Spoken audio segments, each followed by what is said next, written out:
एकटा पुराने गीत अछि मूड़न के जे बाबा सबके होइया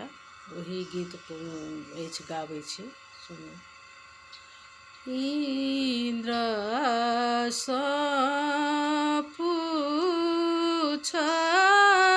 गेला बाबा जे ढोल कहाँ बाजू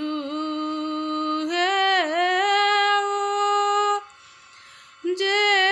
नटुआ कहाँ नाचए तोरे घर जन्म लेला सुंदर बरुआ जे ढोल तहाँ बाजए ओ जे नटुआ तहाँ नाचए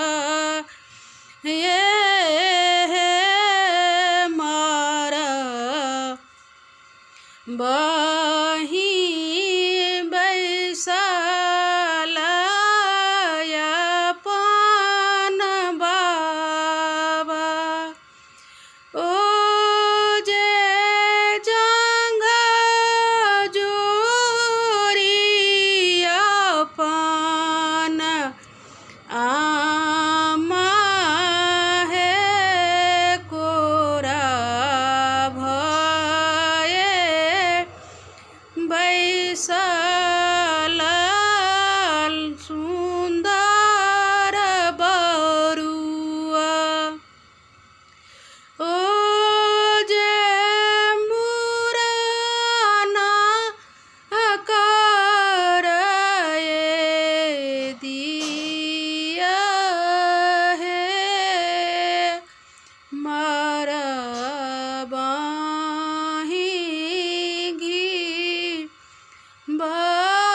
बढ़र की गेला ओ जे स्वर्ग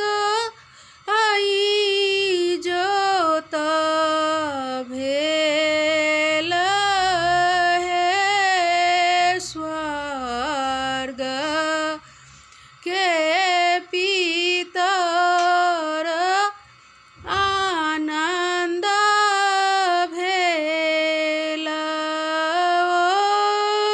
जे अब बंस